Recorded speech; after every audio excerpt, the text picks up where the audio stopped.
Hi all, welcome to my class. അപ്പോൾ ഇന്നത്തെ ക്ലാസ്സിൽ നമ്മൾ ഡിസ്കസ് ചെയ്യാൻ പോകുന്നത് പ്രകാശം എന്ന് പറഞ്ഞിട്ടുള്ള ടോപ്പിക്കാണ്. വീഡിയോയിലേക്ക് കടക്കുന്നതിന് മുന്നേ നമ്മുടെ ചാനൽ ആരെങ്കിലും ആദ്യമായിട്ട് കാണുന്നുണ്ടെങ്കിൽ ഒന്ന് സബ്സ്ക്രൈബ് ചെയ്ത് സപ്പോർട്ട് ചെയ്ത് തരണം കേട്ടോ. നമ്മളിടുന്ന വീഡിയോസൊക്കെ ഒന്ന് ലൈക്ക് ചെയ്യുക, അതേപോലെ തന്നെ ഒന്ന് ഷെയറും ചെയ്യാം. ഓക്കെ, അപ്പോൾ നമ്മൾ ഇന്നത്തെ ക്ലാസ്സിൽ ചില ടോപ്പിക്സ് പഠിക്കുന്നുണ്ട്. അതിനെ റിലേറ്റ് ചെയ്തിട്ടുള്ള മാക്സിമം ക്വസ്റ്റ്യൻസ് നമ്മൾ ഇന്ന് ഡിസ്കസ് ചെയ്യാൻ പോകുന്നുണ്ട് കേട്ടോ, പ്രകാശത്തെ പറ്റിയുള്ള. ഓക്കെ, അപ്പോൾ നമുക്ക് ഫസ്റ്റ് ഇത് നോക്കാം. പ്രകാശത്തെക്കുറിച്ചുള്ള പഠനം അറിയപ്പെടുന്നതാണ് ഒപ്റ്റിക്സ്. അറിഞ്ഞിരിക്കുക കേട്ടോ, പ്രകാശത്തെക്കുറിച്ചുള്ള പഠനം അറിഞ്ഞിരിക്കുക, ഒപ്റ്റിക്സ് ആണ്. പ്രകാശത്തെക്കുറിച്ചുള്ള പഠനം ഏതാണ് വരുന്നത്? ഒപ്റ്റിക്സ് കേട്ടോ, ഒപ്റ്റിക്സ്. പ്രകാശത്തിൻ്റെ വേഗം എന്താ? 3 × 108 metre per second square. Okay, 3 × 108 metre per second square ഇല്ല, സോറി, സെക്കൻഡ് കേട്ടോ. 3 × 108 മീറ്റർ പെർ സെക്കൻഡ് കേട്ടോ. സൂര്യപ്രകാശം ഭൂമിയിൽ എത്താൻ എടുക്കുന്ന സമയം 500 സെക്കൻഡ് ആണ് കേട്ടോ. അതായത് 8 മിനിറ്റ് 20 സെക്കൻഡ്. 8 മിനിറ്റ് 20 സെക്കൻഡ്, അതായത് സെക്കൻഡ് മാത്രമായിട്ട് പറയുമ്പോൾ 500 സെക്കൻഡ് കേട്ടോ. പ്രകാശത്തിന് ഏറ്റവും കൂടുതൽ വേഗം ശൂന്യതയിലാണ്. അറിഞ്ഞിരിക്കുക, പ്രകാശത്തിന് ഏറ്റവും കൂടുതൽ വേഗം ശൂന്യതയിലാണ് കേട്ടോ. ശൂന്യതയിലാണ് പ്രകാശത്തിന് ഏറ്റവും കൂടുതൽ വേഗം ഉള്ളത്. ഓക്കെ, അങ്ങനെയാണെന്നുണ്ടെങ്കിൽ ഏറ്റവും കുറവ് എവിടെയാണ് വരുന്നത്? പ്രകാശത്തിന് വേഗത ഏറ്റവും കുറഞ്ഞത് മാധ്യമം വജ്രമാണ്. വജ്രം കേട്ടോ. പ്രകാശത്തിന് വേഗത ഏറ്റവും കുറഞ്ഞ മാധ്യമം ഏതാണ്? വജ്രമാണ് കേട്ടോ. വജ്രം നോട്ട് ചെയ്ത് വെക്കുക. പ്രകാശ സാന്ദ്രത ഏറ്റവും കൂടുതലുള്ള പദാർത്ഥം വജ്രം. നേരത്തെ പറഞ്ഞതിൻ്റെ ഓപ്പോസിറ്റ് ആണ്, പലരും തെറ്റിക്കുന്ന ഒരു പാർട്ടാണ് കേട്ടോ. ഓക്കെ, വജ്രം ഉത്തരം വരുന്നത് വജ്രമാണ് കേട്ടോ. ഓക്കെ, കൂടുതൽ. അപ്പോൾ അങ്ങനെയാണെന്നുണ്ടെങ്കിൽ പ്രകാശ സാന്ദ്രത ഏറ്റവും കുറഞ്ഞ മാധ്യമം ഏതാണെന്ന് ചോദിച്ചാൽ ശൂന്യതയാണ് കേട്ടോ. പ്രകാശ സാന്ദ്രത, ഇത് സാന്ദ്രതയുടെ, നേരത്തെ വേഗതയുടെ കാര്യമാണ് പറഞ്ഞത്. സാന്ദ്രതയുടെ കാര്യത്തിൽ ഏറ്റവും കുറഞ്ഞ മാധ്യമം വരുന്നത് ഏതാണ്? ശൂന്യതയാണ് കേട്ടോ. ശൂന്യത. പ്രകാശത്തിൻ്റെ അടിസ്ഥാന ഘടകമായ ക്വാണ്ടം അറിയപ്പെടുന്നത് ഫോട്ടോൺ എന്നാണ്. അപ്പോൾ ഫോട്ടോൺ എന്താണെന്ന് ക്വസ്റ്റ്യൻ വരാം, തിരിച്ചും ചോദിക്കാം. എങ്ങനെ വന്നാലും ഈ പോയിന്റ് ഒന്ന് പഠിച്ചു വെക്കാം കേട്ടോ. പ്രകാശത്തിൻ്റെ അടിസ്ഥാന ഘടകമായ ക്വാണ്ടം അറിയപ്പെടുന്നത് ഓക്കെ, ഗാലക്സികൾ തമ്മിലുള്ള ദൂരം അളക്കുവാനുള്ള യൂണിറ്റ് ആണ് പാർസെക് കേട്ടോ. ശ്രദ്ധിക്കുക, ഗാലക്സികൾ തമ്മിലുള്ള ദൂരം അളക്കാനുള്ള യൂണിറ്റ് എന്നാണ് പറഞ്ഞിട്ടുള്ളത്. ഗാലക്സികൾ തമ്മിലുള്ള, ഇമ്പോർട്ടൻ്റ് ആണ് കേട്ടോ ഇതൊക്കെ. ഗാലക്സികൾ തമ്മിലുള്ള ദൂരം. നക്ഷത്രങ്ങളിലേക്കുള്ള വലിയ ദൂരം പ്രസ്താവിക്കുന്ന യൂണിറ്റ് ആണ് പ്രകാശവർഷം എന്ന് പറയുന്നത്. പ്രകാശവർഷം എന്താണെന്ന്? ലൈറ്റ് ഇയർ അല്ലേ. നക്ഷത്രങ്ങളിലേക്കുള്ള വലിയ ദൂരം പ്രസ്താവിക്കുന്ന യൂണിറ്റ് ആണ് എന്ത്? പ്രകാശവർഷം. പ്രകാശം ഒരു വർഷം കൊണ്ട് സഞ്ചരിക്കുന്ന ദൂരം, അതാണ് എന്ത്? പ്രകാശവർഷം അല്ലെങ്കിൽ ലൈറ്റ് ഇയർ എന്ന് പറയും കേട്ടോ. പ്രകാശം ഒരു വർഷം കൊണ്ട് സഞ്ചരിക്കുന്ന ദൂരം. Okay, next question. ഒരു പ്രകാശവർഷം എന്നത് ഏകദേശം എത്ര കിലോമീറ്റർ ആണ്?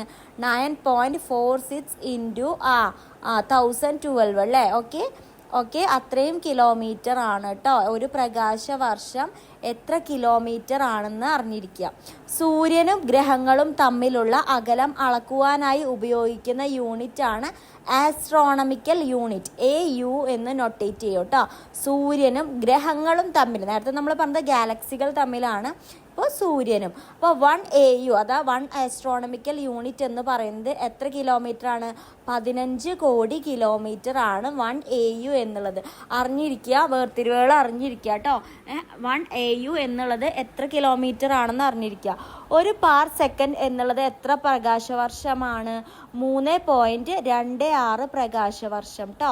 3.26 പ്രകാശവർഷം. ഓക്കെ, 3.26 പ്രകാശവർഷം. ചന്ദ്രനിൽ നിന്നുള്ള പ്രകാശം ഭൂമിയിൽ എത്താൻ വേണ്ട സമയം 1.3 സെക്കൻഡ്. ചന്ദ്രനിൽ നിന്നുള്ള പ്രകാശം ഭൂമിയിൽ എത്താൻ വേണ്ട സമയം 1.3 സെക്കൻഡാണ് കേട്ടോ. 1.3 സെക്കൻഡ്.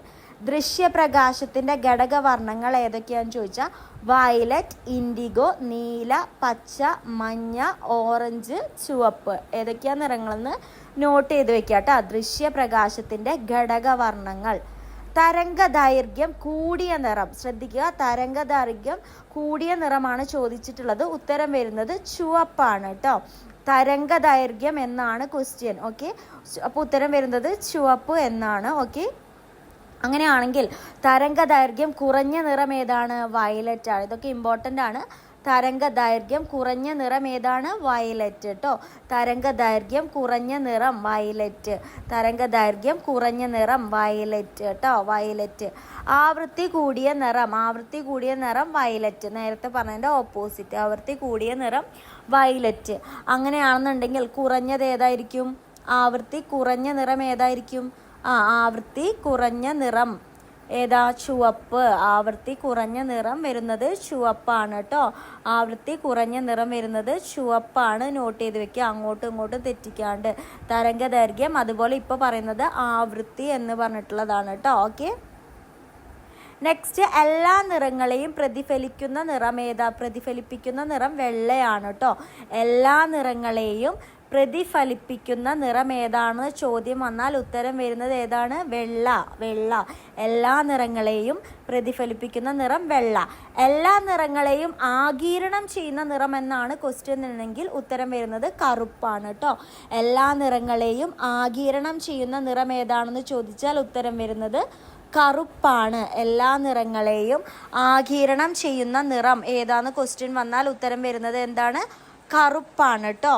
ഏറ്റവും കൂടുതൽ താപം ആഗിരണം ചെയ്യുന്ന നിറവും എന്ത് തന്നെയാണ്? കറുപ്പ്. നമുക്കറിയാം, ചൂടുള്ള സമയത്ത് കറുപ്പ് വസ്ത്രങ്ങൾ നമ്മൾ അധികം ഇടാറില്ല, കാരണം ചൂട് കൂടുതലായിരിക്കും.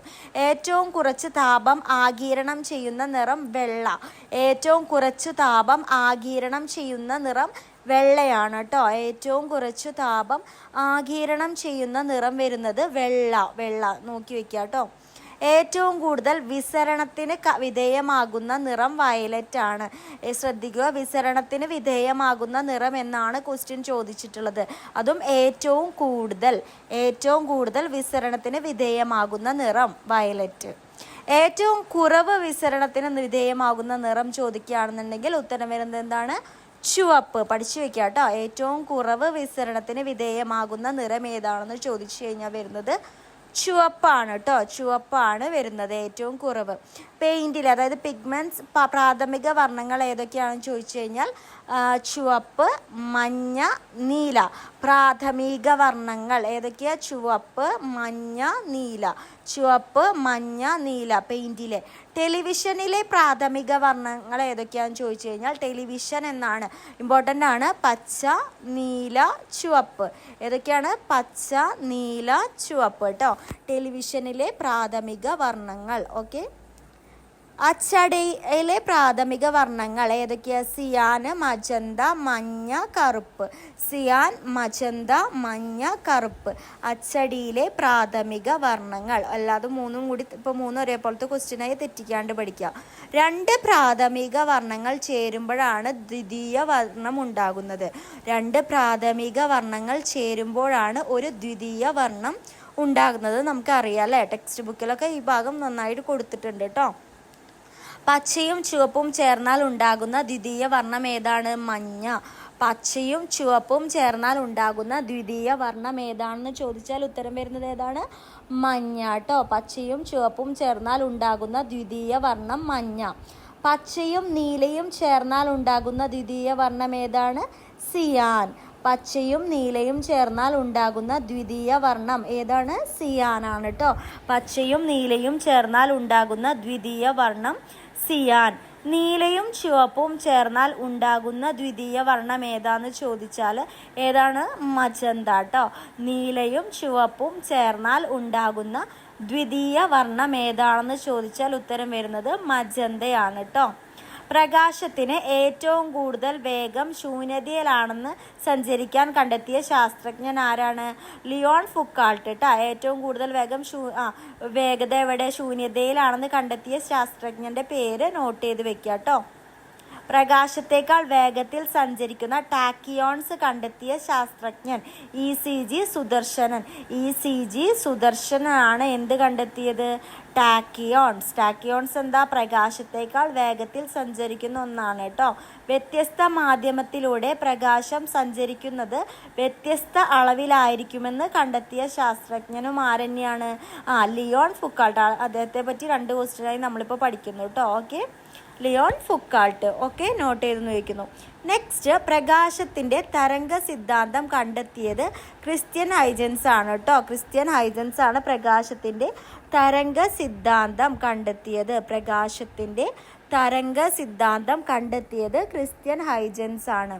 പ്രകാശത്തിൻ്റെ കണികാ സിദ്ധാന്തം കണ്ടെത്തിയത് ഐസക് ന്യൂട്ടൻ ആണ് കേട്ടോ.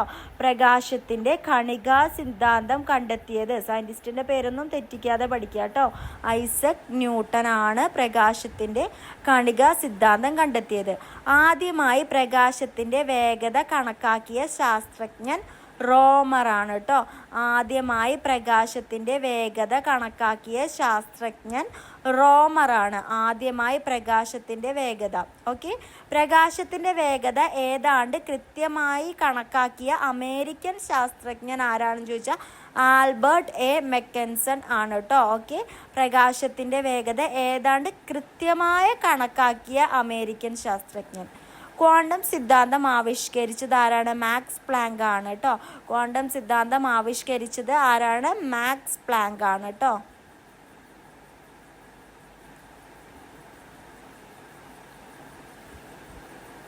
നെക്സ്റ്റ്, വൈദ്യുതി കാന്തിക തരംഗ സിദ്ധാന്തം ആവിഷ്കരിച്ചത് ജെയിംസ് ക്ലാർക്ക് മാക്സ്വെല്ലാണ്. ജെയിംസ് ക്ലാർക്ക് മാക്സ്വെല്ലാണ് വൈദ്യുതി കാന്തിക തരംഗ സിദ്ധാന്തം ആവിഷ്കരിച്ചത് കേട്ടോ. അപ്പോൾ അതും നോട്ട് ചെയ്ത് പഠിക്കാം. പ്രകാശം അനുപ്രസ്ഥ തരംഗങ്ങളാണെന്ന് തെളിയിച്ച ശാസ്ത്രജ്ഞൻ അഗസ്റ്റിൻ ഫ്രെണൽ. ഓക്കെ, പ്രകാശം അനുപ്രസ്ഥ തരംഗങ്ങളാണെന്ന് തെളിയിച്ച ശാസ്ത്രജ്ഞൻ ആരാണെന്ന് നോട്ട് ചെയ്ത് വയ്ക്കുക കേട്ടോ. പ്രകാശം വൈദ്യുതി കാന്തിക തരംഗങ്ങളാണെന്ന് തെളിയിച്ച ശാസ്ത്രജ്ഞൻ ഹെൻറിച്ച് ഹെർട്സ് ആണ് കേട്ടോ. ഹെൻറിച്ച് ഹെർട്സ് ആണ് പ്രകാശ വൈദ്യുതി കാന്തിക തരംഗങ്ങളാണെന്ന് തെളിയിച്ച ശാസ്ത്രജ്ഞൻ. ഓക്കെ, പ്രാഥമിക വർണ്ണങ്ങൾ 3 എണ്ണമാണെന്ന് തത്വം ആവിഷ്കരിച്ചത് തോമസ് യങ് ആണ്. പ്രാഥമിക വർണ്ണങ്ങൾ 3 എണ്ണമാണെന്നുള്ള തത്വം ആവിഷ്കരിച്ചത് ആരാണ്? തോമസ് യങ് ആണ് കേട്ടോ. തോമസ് യങ് ആണ്. നെക്സ്റ്റ്, ഇലക്ട്രിക് പ്രഭാവം എന്താണെന്ന് നോക്കാം. പ്രകാശരശ്മികൾ സോഡിയം, പൊട്ടാസ്യം തുടങ്ങിയ ലോഹങ്ങളുടെ ഉപരിതലത്തിൽ പതിക്കുമ്പോൾ അതിൽ നിന്ന് ഇലക്ട്രോൺ ഉത്ഭവിക്കുന്ന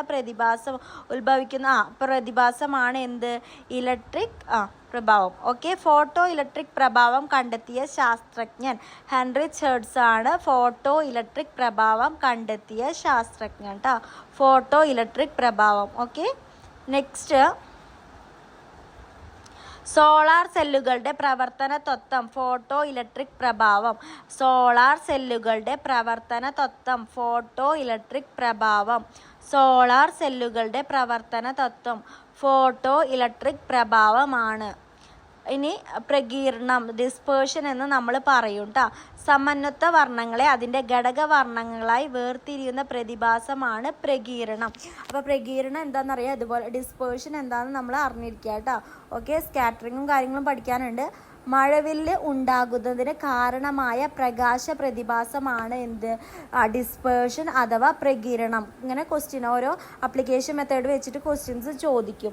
മഴവില്ല് ഉണ്ടാകുന്നതിന് കാരണമായ പ്രകാശം. ഓക്കെ, മഴവില്ലിൽ ഉണ്ടാകുന്നതിനുള്ള മറ്റു കാരണങ്ങൾ അപവർത്തനം, പൂർണ്ണാന്തരിക പ്രതിഫലനം. പിന്നെ മഴവില്ലുണ്ടാകുന്നതിനുള്ള മറ്റു കാരണങ്ങൾ ഏതൊക്കെയാണെന്ന് ചോദിച്ചാൽ അപവർത്തനം, പൂർണ്ണാന്തരിക പ്രതിഫലനം. അതൊന്നൊക്കെ നമുക്ക് ഡീറ്റെയിൽ ആയിട്ട് നോക്കാം കേട്ടോ, ഓരോന്ന് എങ്ങനെയാണ്.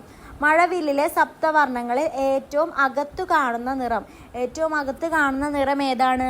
വയലറ്റ് ആണ് കേട്ടോ. ഏറ്റവും അകത്ത് കാണുന്ന നിറം ഏതാണ്? വയലറ്റ് ആണ് ഏറ്റവും അകത്ത് കാണുന്ന നിറം വരുന്നത്. ഓക്കെ, അടുത്തത് നമുക്ക് നോക്കുകയാണെങ്കിൽ ഏറ്റവും പുറത്ത് കാണുന്ന നിറം ഏതാണ്? ചുവപ്പാണ് ഏറ്റവും പുറത്ത് കാണുന്ന നിറം.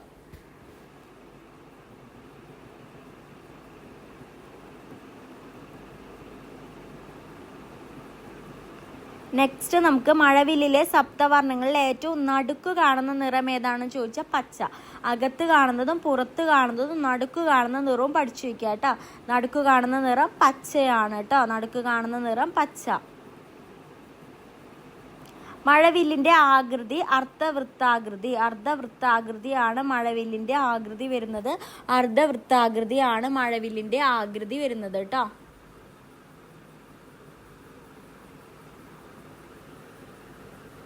മഴവില്ലിൽ വയലറ്റ് കാണുന്ന കോൺ എത്രയാണെന്ന് ചോദിച്ചു കഴിഞ്ഞാൽ 40.8 ഡിഗ്രി. 40.8 ഡിഗ്രി. അപ്പോൾ മഴവില്ലിനെ പറ്റിയിട്ടുള്ള ക്വസ്റ്റ്യൻസ് ആണ്. മാക്സിമം ക്വസ്റ്റ്യൻസ് ഇൻക്ലൂഡ് ചെയ്തിട്ടുണ്ട്. മഴവില്ലിൽ ചുവപ്പ് കാണുന്ന കോണ് 42.8 ഡിഗ്രി. മഴവില്ലിൽ ചുവപ്പ് കാണുന്ന കോണ് 42.8 ഡിഗ്രി കേട്ടോ. മഴവില്ലിൽ ചുവപ്പ് കാണുന്ന കോൺ 42.8 ഡിഗ്രി. മഴവില്ല് എപ്പോഴും സൂര്യൻ്റെ എതിർദിശയിലാണ് എന്ന് കാണപ്പെടുന്നത്. പ്രഭാതത്തിൽ പടിഞ്ഞാറ് ദിശയിലും ഉച്ചയ്ക്ക് ശേഷം കിഴക്കു ഭാഗത്തുമാണ് മഴവില്ല് കാണുന്നത്. അപ്പോൾ ഏത് ദിശയാണ്? സൂര്യൻ്റെ എതിർദിശയിലാണ് എപ്പോഴും മഴവില്ല് കാണാതെ. ഒരു ക്വസ്റ്റ്യനായിട്ട് ചോദിച്ചിട്ടുണ്ട്. ധവള പ്രകാശത്തെ ഘടകവർണ്ണങ്ങളായി വേർതിരിക്കാൻ കഴിയുമെന്ന് കണ്ടെത്തിയ ശാസ്ത്രജ്ഞൻ ഐസക് ന്യൂട്ടൺ കേട്ടോ. ഐസക് ന്യൂട്ടൺ ആണ് ആ ശാസ്ത്രജ്ഞൻ. ഓക്കെ. അടുത്തത് സ്കാറ്ററിങ്. അപ്പോൾ ഡിസ്പേർഷൻ എന്താണെന്ന് പഠിച്ചു. സ്കാറ്ററിങ് വിസരണം. അന്തരീക്ഷ വായുവിലെ പൊടിപടലത്തിൽ തട്ടി പ്രകാശത്തിനുണ്ടാകുന്ന ഭാഗികമായ പ്രതിഫലനമാണ് വിസരണം അല്ലെങ്കിൽ സ്കാറ്ററിങ് എന്ന് പറയുന്നത്. ഓക്കെ. ആകാശം നീല നിറത്തിൽ കാണുന്നതിന് കാരണമായ പ്രകാശ പ്രതിഭാസം ഏതാണെന്ന് ചോദിച്ചാൽ ഉത്തരം വരുന്നത് വിസരണമാണ്. ശ്രദ്ധിക്കുക, ആപ്ലിക്കേഷൻ ടൈപ്പ് ക്വസ്റ്റ്യൻസ് ചോദിക്കാം. അപ്പോൾ അത് ഓരോ ആപ്ലിക്കേഷൻ ടൈപ്പ് ക്വസ്റ്റ്യൻസും പഠിച്ചു വയ്ക്കുക. ആകാശത്തിന് നീലനിറം. ആകാശത്തിന് നീലനിറത്തിന് വിശദീകരണം നൽകിയ ശാസ്ത്രജ്ഞൻ ആരാണ്? ലോർഡ് റെയ്ലി ആണ് ആകാശത്തിൻ്റെ നീലനിറത്തിന് വിശദീകരണം നൽകിയ ശാസ്ത്രജ്ഞനായിട്ട് വരുന്നത് കേട്ടോ. ഓക്കെ. നെക്സ്റ്റ്, ചന്ദ്രനിൽ ആകാശത്തിൻ്റെ നിറം വരുന്നത് കറുപ്പാണ്. ചന്ദ്രനിൽ ആകാശത്തിൻ്റെ നിറം വരുന്നത് കറുപ്പാണ് കേട്ടോ. ഓക്കെ. ചന്ദ്രനിൽ ആകാശത്തിൻ്റെ നിറം വരുന്നത് കറുപ്പാണ്. അപ്പോൾ ചന്ദ്രനിൽ ഏതാണ് നിറം എന്നുള്ളത് അറിഞ്ഞിരിക്കുക. ചന്ദ്രനിൽ ആകാശത്തിൻ്റെ കറുപ്പ് നിറത്തിന് കാരണം എന്താണെന്ന് ചോദിച്ചാൽ ചന്ദ്രനിൽ അന്തരീക്ഷമില്ലാത്തതിനാലാണ് പ്രകാശത്തിൻ്റെ വിസരണം സാധ്യമാകുന്നില്ല. ഓക്കെ. അപ്പോൾ എന്താണ് അന്തരീക്ഷമില്ല? അപ്പോൾ അത് മനസ്സിലാക്കി വയ്ക്കുക കേട്ടോ. അപ്പോൾ എന്തെങ്കിലും ഓപ്ഷൻ തന്നു ചോദിച്ചാൽ അറിയണം. അന്തരീക്ഷ വായു ഇല്ലെങ്കിൽ ആകാശത്തിൻ്റെ നിറം എന്താണ്? കറുപ്പാണ്. ചന്ദ്രൻ്റെ കേസ് പറഞ്ഞു അല്ലേ. അന്തരീക്ഷ വായു ഇല്ലെങ്കിൽ ആകാശത്തിൻ്റെ നിറം എന്ന് പറയുന്നത് എന്താണ്? കറുപ്പാണ് കേട്ടോ. കറുപ്പാണ്. അന്തരീക്ഷ വായു ഇല്ലെങ്കിൽ ആകാശത്തിൻ്റെ നിറം വരുന്നത്. സമുദ്രജലം നീല നിറമുള്ളതായി തോന്നിക്കുന്നതിന് കാരണമായ പ്രതിഭാസം എന്തുതന്നെയാണ്? സ്കാറ്ററിങ് അഥവാ വിസരണം തന്നെ. ആകാശത്തിൻ്റെ നീലനിറം അതുപോലെ തന്നെ സമുദ്രജലം നീല നിറമുള്ളതായി തോന്നിക്കുന്നതിൻ്റെ കാരണവും എന്ത് തന്നെയാണ്? വിസരണമാണ് കേട്ടോ. കടലിൻ്റെ നീല നിറത്തിന് വിശദീകരണം നൽകിയ ശാസ്ത്രജ്ഞൻ CV രാമനാണ് കേട്ടോ. കടലിൻ്റെ നീല നിറത്തിന് വിശദീകരണം നൽകിയ ശാസ്ത്രജ്ഞൻ വരുന്നത് CV രാമനാണ്. ഓക്കെ. സമജ്ഞതക്ഷമത അല്ലെങ്കിൽ പേഴ്സിസ്റ്റൻസ് ഓഫ് വിഷൻ. ഒരു വസ്തു ജനിപ്പിക്കുന്ന ദൃശ്യാനുഭവം കണ്ണിൽ തന്നെ തങ്ങി നിൽക്കുന്ന പ്രതിഭാസമാണ് ഇത്. പേഴ്സിസ്റ്റൻസ് ഓഫ് വിഷൻ എന്ന് പറയുന്നത്. പേഴ്സിസ്റ്റന്റ് ഓഫ് വിഷനിൽ ദൃശ്യാനുഭൂതി കണ്ണിൽ തങ്ങി നിൽക്കുന്നത് എത്ര സെക്കൻഡ്? 1/16 സെക്കൻഡ് കേട്ടോ. ഓക്കെ. അപ്പോൾ എത്ര സെക്കൻഡ് സമയത്തേക്കാണെന്ന് ചോദിച്ചാലുള്ള ഉത്തരം എഴുതുക. ഓക്കെ. നെക്സ്റ്റ്, റിഫ്ലക്ഷൻ എന്താ? പ്രതിഫലനം. മിനുസമുള്ള പ്രതലത്തിൽ തട്ടി പ്രകാശം തിരിച്ചു വരുന്ന പ്രതിഭാസമാണ് പ്രതിഫലനം അല്ലെങ്കിൽ റിഫ്ലക്ഷൻ. ഇതൊക്കെ ടെക്സ്റ്റ് ബുക്കിൽ CRT ടെക്സ്റ്റ് ബുക്കിൽ കറക്റ്റായിട്ട് കൊടുത്തിട്ടുണ്ട് കേട്ടോ. മിനുസമുള്ള. ഓക്കെ. ഒരു പ്രതിഫലനത്തിൽ പതിക്കുന്ന കിരണം, പതന കിരണത്തെയാണ് നമ്മൾ ഇൻസിഡന്റ് റേ എന്നും പ്രതലത്തിൽ നിന്നും തിരിച്ചു വരുന്ന കിരണത്തെയാണ് പ്രതിപതന കിരണം അഥവാ റിഫ്ലക്റ്റഡ് റേ എന്നും അറിയപ്പെടുന്നത്. ഇൻസിഡന്റ് റേ എന്താ, റിഫ്ലക്റ്റഡ് റേ എന്താണെന്നാണ് പറഞ്ഞിട്ടുള്ളത്. ഇനി പൂർണ്ണ ആന്തരിക പ്രതിഫലനം അല്ലെങ്കിൽ ടോട്ടൽ ഇന്റേണൽ റിഫ്ലക്ഷൻ. ഒപ്റ്റിക്കൽ ഫൈബറുകൾ വഴി അതിവേഗം വിവര വിനിമയത്തിന് സഹായിക്കുന്ന പ്രകാശ പ്രതിഭാസമാണ് ടോട്ടൽ ഇന്റേണൽ റിഫ്ലക്ഷൻ എന്ന് പറയുന്നത്. ഓക്കെ. അങ്ങനെയാണെന്നുണ്ടെങ്കിൽ വജ്രത്തിൻ്റെ തിളക്കത്തിന് കാരണമായ പ്രകാശ പ്രതിഭാസം ഏതാണെന്ന് ചോദിച്ചാൽ എന്താണ്? അത് ടോട്ടൽ ഇന്റേണൽ റിഫ്ലക്ഷൻ ആണ്. അതേപോലെ അതിൻ്റെ അപ്ലിക്കേഷൻ ലെവൽ ക്വസ്റ്റ്യൻസ് ആണ് ഡിസ്കസ് ചെയ്യുന്നത്. നെക്സ്റ്റ് ക്വസ്റ്റ്യൻ വരുന്നത് ഏതാണെന്ന് വെച്ച് കഴിഞ്ഞാൽ ശരീരത്തിലെ ആന്തരഭാഗങ്ങൾ കാണാനായി വൈദ്യശാസ്ത്രത്തിൽ ഉപയോഗിക്കുന്ന എൻഡോസ്കോപ്പിയിൽ പ്രവർത്തികമായിരിക്കുന്നതും എന്തുതന്നെയാണ്? ഇത് തന്നെയാണ് കേട്ടോ. അടുത്ത ക്വസ്റ്റ്യൻ എന്താണെന്ന് നോക്കാം. ഫൈബർ ഒപ്റ്റിക്സിന്റെ പിതാവ് നരീന്ദ്രസിംഗ് ഖബാനി ട്ടോ. നരീന്ദ്രസിംഗ് ഖബാനി ഫൈബർ ഒപ്റ്റിക്സിന്റെ പിതാവ്. അടുത്തത് നമുക്ക് പഠിക്കാനുള്ളത് അപവർത്തനം അല്ലെങ്കിൽ റിഫ്രാക്ഷൻ എന്നതിനെ പറ്റിയാണ്. പ്രകാശം ഒരു മാധ്യമത്തിൽ നിന്നോ സാന്ദ്രത വ്യത്യാസമുള്ള മാധ്യമത്തിലേക്ക് കടക്കുമ്പോൾ അതിൻ്റെ ദിശയ്ക്കുണ്ടാകുന്ന വ്യതിയാനം അറിയപ്പെടുന്നതാണ് എന്ത്? അപവർത്തനം എന്ന് പറയുന്നത്. ഓക്കെ. നക്ഷത്രങ്ങൾ മിന്നിത്തിളങ്ങാൻ കാരണമായ പ്രകാശ പ്രതിഭാസമാണ് എന്ത്? അപവർത്തനം. അപ്ലിക്കേഷൻ ലെവൽ ക്വസ്റ്റ്യൻ ആണ് കേട്ടോ. നക്ഷത്രങ്ങൾ മിന്നിത്തിളങ്ങാൻ കാരണമായ പ്രകാശ പ്രതിഭാസം ഏതാണ്? അപവർത്തനം. ഓക്കെ. അടുത്തത് മരുഭൂമികളിൽ അനുഭവപ്പെടുന്ന മരീചിക പ്രകാശത്തിൻ്റെ ഏത് പ്രതിഭാസമാണ്? അപവർത്തനം, റിഫ്രാക്ഷൻ ആണ് കേട്ടോ. മരുഭൂമികളിൽ അനുഭവപ്പെടുന്ന മരീചിക പ്രകാശത്തിൻ്റെ ഏത് പ്രതിഭാസമാണ്? അപവർത്തനം, റിഫ്രാക്ഷൻ. ജലം നിറച്ച ഗ്ലാസിൻ്റെ അടിയിൽ വെച്ചിരിക്കുന്ന നാണയം അല്പം ഉയർന്നതായി തോന്നാൻ കാരണവും എന്തുതന്നെയാണ്? അപവർത്തനമാണ്. ഓക്കെ, അത് കാരണം അപവർത്തനമാണ് കേട്ടോ. കുറച്ച് ക്വസ്റ്റ്യൻസ് ആണ് നമ്മൾ ഡിസ്കസ് ചെയ്യുന്നത് അതിനെ റിലേറ്റ് ചെയ്തിട്ടുള്ള. നെക്സ്റ്റ് നമുക്ക് ഡിഫ്രാക്ഷൻ ആണ് പഠിക്കാനുള്ളത്. സൂക്ഷ്മങ്ങളായ അധാര്യ വസ്തുക്കളെ ചുറ്റി പ്രകാശം വളയുകയോ വ്യാപിപ്പിക്കുകയോ ചെയ്യുന്ന പ്രതിഭാസമാണ് എന്ത്? ഡിഫ്രാക്ഷൻ എന്ന് പറയുന്നത്. അപ്പം അതെന്താണെന്ന് നോട്ട് ചെയ്ത് വെക്കുക. സൂര്യന് ചുറ്റുമുള്ള വലയത്തിന് കാരണം എന്താണെന്ന് ചോദിച്ചാൽ അത് ഡിഫ്രാക്ഷൻ ആണ്. സൂര്യന് ചുറ്റുമുള്ള വലയത്തിന് കാരണം എന്താണെന്ന് ചോദിച്ചാൽ അതെന്താണ്? ഡിഫ്രാക്ഷൻ ആണ്. അങ്ങോട്ടും ഇങ്ങോട്ടും തെറ്റരുത് കേട്ടോ. ഡിഫ്രാക്ഷൻ എന്നാണ് പറഞ്ഞിട്ടുള്ളത്. ഡിസ്പേർഷൻ തെറ്റരുത്. സി ഡിയിൽ കാണുന്ന വർണ്ണരാജ മഴവിൽ നിറങ്ങൾക്ക് കാരണം എന്താണ്? ഡിഫ്രാക്ഷൻ ആണ്. എന്തിന് കാരണം? സി ഡിയിൽ കാണുന്ന മഴവിൽ നിറങ്ങൾക്ക് കാരണം. നമ്മൾ സി ഡി ഒക്കെ എടുത്ത് നോക്കുമ്പോൾ നമുക്ക് അറിയാം അല്ലേ, അതിലൊരു മഴവില്ല് പോലെ കാണാറുണ്ട്. നിഴലുകൾ ക്രമരഹിതരായി കാണപ്പെടുന്ന പ്രതിഭാസമാണ് ഡിഫ്രാക്ഷൻ. നിഴലുകൾ ക്രമരഹിതമായി കാണപ്പെടുന്ന പ്രതിഭാസം ഏതാണെന്ന് ചോദിച്ചാൽ എന്താ പറയുക? ഡിഫ്രാക്ഷൻ ട്ടോ. ഡിഫ്രാക്ഷൻ ആണ് കേട്ടോ. അടുത്ത ക്വസ്റ്റ്യൻ ഇൻറ്റർഫെറൻസ്. ഒന്നിലേറെ പ്രകാശ തരംഗങ്ങൾ ഒരേ സ്ഥലത്തെത്തുമ്പോൾ അവയുടെ ഫലങ്ങൾ കൂടിച്ചേരുമ്പോഴുണ്ടാകുന്ന പ്രതിഭാസമാണ് ഇൻറ്റർഫെറൻസ്. ഒന്നിലേറെ പ്രകാശ തരംഗങ്ങൾ ഒരേ സ്ഥലത്തെത്തുമ്പോൾ. ഓക്കെ. സോപ്പ് കുമിളകളിലും വെള്ളത്തിലുമുള്ള എണ്ണപ്പാളിയിലും കാണപ്പെടുന്ന മനോഹര വർണ്ണങ്ങൾക്ക് കാരണവും ഇൻറ്റർഫെറൻസ് തന്നെയാണ് കേട്ടോ. നമുക്കറിയാം സോപ്പൊക്കെ പതപ്പിക്കുമ്പോൾ നമുക്കൊരു ഇത് കാണാം അല്ലേ, വർണ്ണങ്ങളായിട്ട്. അതിൻ്റെ കാരണം ഇൻറ്റർഫെറൻസ് ആണ് കേട്ടോ. അടുത്ത ഇൻഫ്രാറെഡ് കിരണങ്ങൾ എന്താ? സൂര്യപ്രകാശത്തിലെ താപകരണങ്ങൾ എന്നറിയപ്പെടുന്നത് എന്താണ്? ഇൻഫ്രാറെഡ് ആണ് കേട്ടോ. ഇൻഫ്രാറെഡ് ആണ്. ഓക്കെ.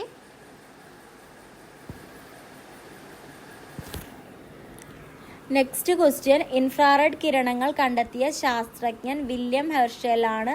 ഇൻഫ്രാറെഡ് കിരണങ്ങൾ കണ്ടെത്തിയ ശാസ്ത്രജ്ഞൻ നോട്ട് ചെയ്ത് വെക്കാം.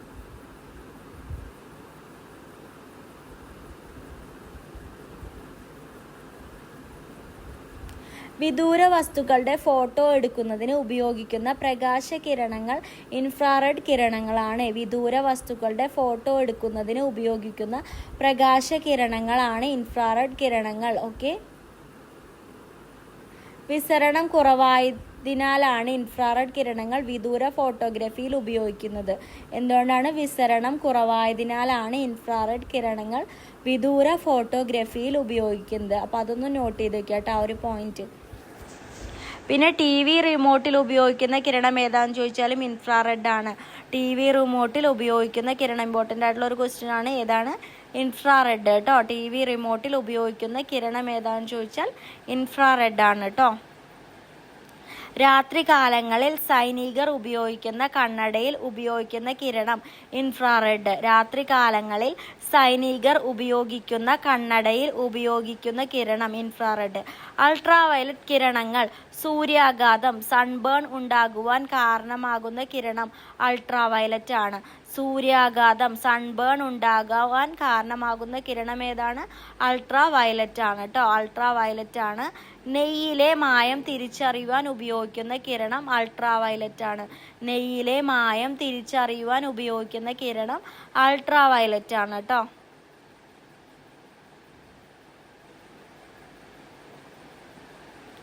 കള്ളനോട്ട് തിരിച്ചറിയുവാൻ വേണ്ടി ഉപയോഗിക്കുന്ന കിരണം അൾട്രാവയലറ്റ് ആണ്. കള്ളനോട്ട് തിരിച്ചറിയുവാൻ വേണ്ടി ഉപയോഗിക്കുന്ന കിരണം അൾട്രാവയലറ്റ് ആണ്. കള്ളനോട്ട് തിരിച്ചറിയുവാൻ വേണ്ടി ഉപയോഗിക്കുന്ന കിരണം ഏതാണെന്ന് ചോദിച്ചാൽ അതെന്താണ്? അൾട്രാവയലറ്റ് ആണ്.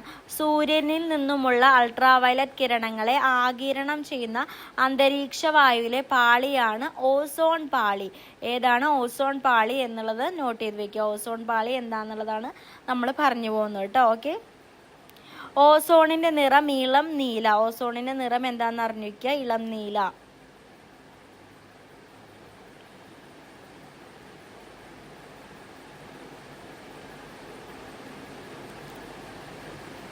നെക്സ്റ്റ്, കോസ്മിക് കിരണങ്ങൾ കണ്ടെത്തിയ ശാസ്ത്രജ്ഞൻ വിക്ടർ ഹെസ് കേട്ടോ. കോസ്മിക് കിരണങ്ങൾ കണ്ടെത്തിയ ശാസ്ത്രജ്ഞൻ ആരാണെന്ന് നോട്ട് ചെയ്യുക കേട്ടോ. അടുത്ത ക്വസ്റ്റ്യൻ, ശരീരത്തിൽ വിറ്റാമിൻ ഡി ഉൽപ്പാദിപ്പിക്കുന്ന പ്രകാശകിരണം ഏതാണെന്ന് ചോദിച്ചാൽ അൾട്രാവയലറ്റ് ആണ്. നമുക്കറിയാം അല്ലേ, വൈറ്റമിൻ ഡി. ഓക്കെ, ഏതാണ്? അൾട്രാവയലറ്റ്. ഉത്തരം വരുന്നത് അൾട്രാവയലറ്റ്. ട്യൂബ് ലൈറ്റിനുള്ളിലെ പ്രകാശകിരണങ്ങൾ അൾട്രാവയലറ്റ് കിരണങ്ങളാണ്. ട്യൂബ് ലൈറ്റിനുള്ളിലെ പ്രകാശകിരണങ്ങൾ ഏതാണ്? അൾട്രാവയലറ്റ് കിരണങ്ങളാണ്. ട്യൂബ് ലൈറ്റിനുള്ളിലെ പ്രകാശകിരണങ്ങൾ കേട്ടോ. ഓക്കെ. ശാസ്ത്രീയ ഉപകരണങ്ങൾ അണുവിമുക്തമാക്കാൻ ഉപയോഗിക്കുന്ന കിരണം അൾട്രാവയലറ്റ് ആണ്. ശസ്ത്രക്രിയ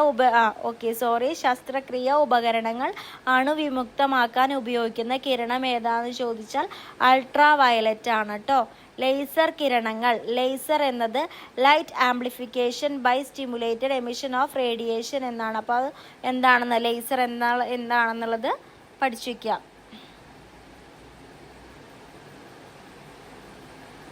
ലേസർ കണ്ടുപിടിച്ച ശാസ്ത്രജ്ഞൻ തിയോഡർ മെയ്മൻ 1916 കേട്ടോ. വർഷം ഏതാണ്? 1916, 1960 കേട്ടോ. 1960. നെക്സ്റ്റ്, ലേസർ എന്നതിന് ആ പേര് നൽകിയ ശാസ്ത്രജ്ഞൻ ഗോൾഡൻ ക്ലൗഡ് ആണ്. ഏതാണ്? 1957 കേട്ടോ.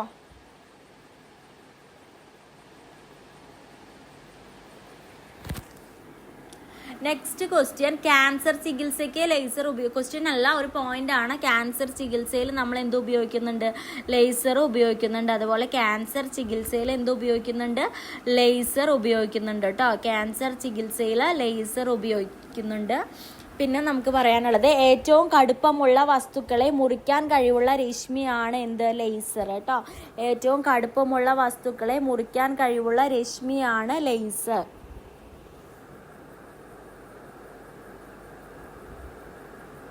ഇനി മേസർ കിരണങ്ങൾ എന്താണെന്ന് നോക്കാം. മേസർ എന്നത് microwave amplification by stimulated emission of radiation ആണ് മേസർ എന്ന് പറയുന്നത്. അപ്പോൾ മേസർ എന്താണെന്ന് നോക്കി വയ്ക്കുക. പിന്നെ കണ്ടുപിടിച്ച ശാസ്ത്രജ്ഞൻ ചാൾസ് എച്ച് ടൗൺസ്. അപ്പോൾ അതും നോട്ട് ചെയ്ത് വയ്ക്കുക.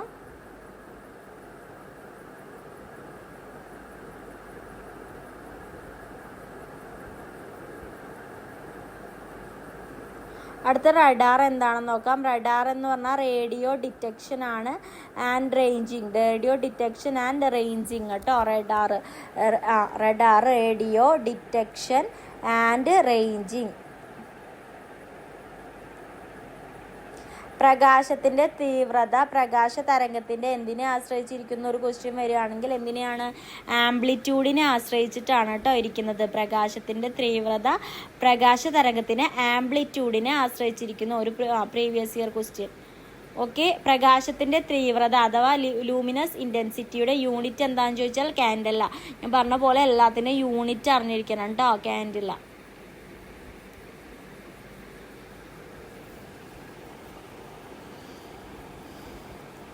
വൈദ്യുതിക കാന്തിക വികിരണങ്ങളുടെ സമൂഹം എന്നത് എന്താ? ഇലക്ട്രോ മാഗ്നറ്റിക് സ്പെക്ട്രം ആണ്. വൈദ്യുത കാന്തിക വികിരണങ്ങളുടെ സമൂഹം എന്നുള്ളത് ഏതാണ്? Electro magnetic spectrum. വൈദ്യുതകാന്തിക സ്പെക്ട്രത്തിലെ ഏറ്റവും ഇടുങ്ങിയ ഭാഗമാണ് ദൃശ്യപ്രകാശം.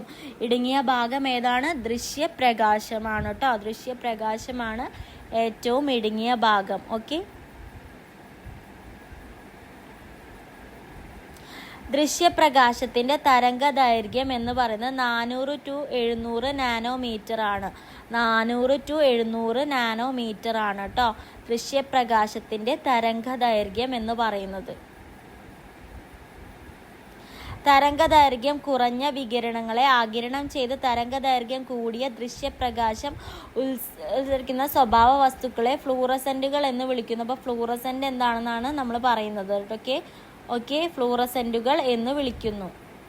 വ്യക്തമായ കാഴ്ചയ്ക്കുള്ള ഏറ്റവും കുറഞ്ഞ ദൂരം 25 സെന്റിമീറ്റർ ആണ്. അറിഞ്ഞിരിക്കുക, വ്യക്തമായ കാഴ്ചയ്ക്കുള്ള ഏറ്റവും കുറഞ്ഞ ദൂരം വരുന്നത് 25 സെന്റിമീറ്റർ ആണ് കേട്ടോ. കണ്ണിന് ഏറ്റവും സുഖകരമായ നിറം എന്താണെന്ന് ചോദിച്ചാൽ മഞ്ഞയാണ് കണ്ണിന് ഏറ്റവും സുഖകരമായ നിറം വരുന്നത്.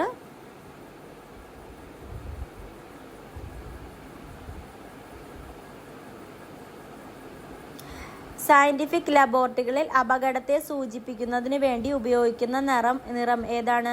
മഞ്ഞ കേട്ടോ. സയന്റിഫിക് ലബോറട്ടറിയിൽ അപകടത്തിനെ സൂചിപ്പിക്കുന്ന നിറം ഏതാണെന്ന് ചോദിച്ചാൽ അപകട സൂചനയ്ക്കുള്ള സിഗ്നലുകൾ ഉപയോഗിക്കുന്ന നിറം ചുവപ്പാണ്. നമുക്ക് അറിയാം അല്ലേ ഏതാണ് അപകട സൂചനയ്ക്കുള്ള സിഗ്നലുകളിൽ ഉപയോഗിക്കുന്ന നിറം?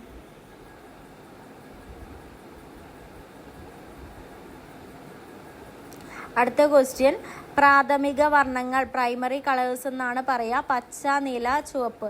ഏതാണ്? പച്ച, നീല, ചുവപ്പാണ് പ്രാഥമിക വർണ്ണങ്ങൾ. ഏതൊക്കെയാണെന്ന് അറിഞ്ഞിരിക്കണം. പ്രൈമറി കളേഴ്സ് ആണ്.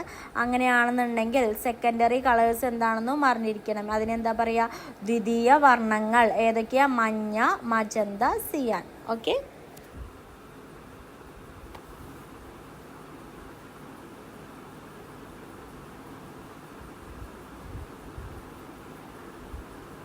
ദ്വിതീയ വർണ്ണങ്ങൾ, ടെറിറ്ററി കളേഴ്സ് എന്നാൽ 2 ദ്വിതീയ വർണ്ണങ്ങൾ ചേർന്നുണ്ടാകുന്ന വർണ്ണങ്ങളാണ് കേട്ടോ. ഓക്കെ. അപ്പോൾ ടെറിറ്ററി കളേഴ്സ് എന്താണെന്ന് അറിഞ്ഞിരിക്കുക.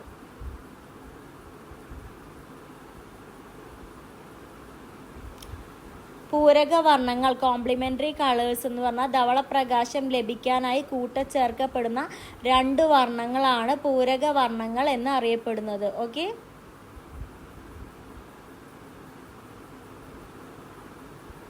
ഇന്റർഫെറൻസ് എന്നാൽ എന്ത്? ഒന്നിലേറെ പ്രകാശ തരംഗങ്ങൾ ഒരേ സ്ഥലത്തെത്തുമ്പോൾ അവയുടെ ഫലങ്ങൾ കൂട്ടിച്ചേരുമ്പോഴുണ്ടാകുന്ന പ്രതിഭാസമാണ് എന്ത്? ഇന്റർഫെറൻസ് എന്ന് പറയുന്നത്. ഇന്റർഫെറൻസ് എന്ന് പറയുന്നത് ഒന്നിലേറെ പ്രകാശ തരംഗങ്ങൾ. ഓക്കെ. റഡാർ കണ്ടുപിടിച്ച ശാസ്ത്രജ്ഞൻ Albert H Taylor, Leo C Young കേട്ടോ. റഡാർ കണ്ടുപിടിച്ച ശാസ്ത്രജ്ഞൻ. അടുത്തൊരു ക്വസ്റ്റ്യനിലേക്ക് പോവാം. ചുവപ്പ്, പച്ച എന്നീ നിറങ്ങൾ തിരിച്ചറിയുവാൻ കഴിയാത്ത അവസ്ഥ അറിയപ്പെടുന്നതാണ് നമ്മൾ വർണ്ണാന്തത, ഡാർട്ടനിസം എന്ന് പറയുന്നത് കേട്ടോ. ഓക്കെ. വർണ്ണാന്തത എന്ന അസുഖം എന്താണ്? ചുവപ്പ്, പച്ച എന്നീ നിറങ്ങൾ തിരിച്ചറിയാൻ കഴിയാത്ത അവസ്ഥയാണ് കേട്ടോ. ഓക്കെ. പ്രകാശത്തെ കടത്തിവിടുന്ന വസ്തുക്കൾ അറിയപ്പെടുന്നതാണ് സുതാര്യ വസ്തുക്കൾ എന്നുള്ളത്. സുതാര്യ വസ്തുക്കൾ എന്ന് പറഞ്ഞാൽ പ്രകാശത്തെ കടത്തിവിടുന്ന വസ്തുക്കൾ. ഓക്കെ, അറിയപ്പെടുന്നത്. ഓക്കെ. അങ്ങനെയാണെന്നുണ്ടെങ്കിൽ നെക്സ്റ്റ് ക്വസ്റ്റ്യൻ, പ്രകാശത്തെ കടത്തി വിടാത്ത വസ്തുക്കൾ അറിയപ്പെടുന്നതാണ് അധാര്യ വസ്തുക്കൾ. അപ്പോൾ സുതാര്യ വസ്തുക്കൾ എന്താ, അധാര്യ വസ്തുക്കൾ എന്താണെന്നുള്ളത് അറിഞ്ഞിരിക്കുക കേട്ടോ. ഓക്കെ.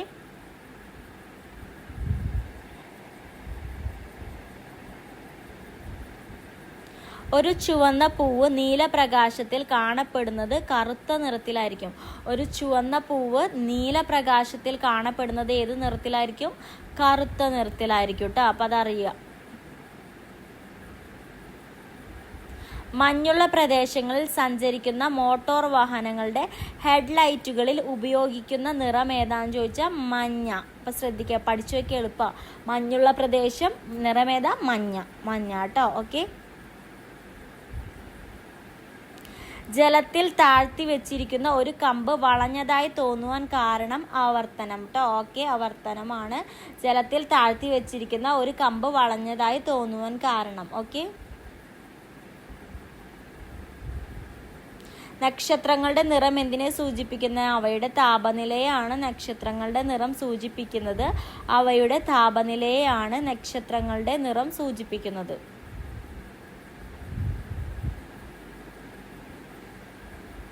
നിഴലുകൾ ക്രമരഹിതമായി കാണപ്പെടുന്ന പ്രതിഭാസമാണ് ഡിഫ്രാക്ഷൻ. നമ്മൾ ഡിഫ്രാക്ഷൻ എടുത്തപ്പോൾ പറഞ്ഞിട്ടുണ്ടായിരുന്നു അല്ലേ, ഒരു ക്വസ്റ്റ്യൻ. നിഴലുകൾ ക്രമരഹിതമായി കാണപ്പെടുന്ന പ്രതിഭാസം ഡിഫ്രാക്ഷൻ. ഓക്കെ.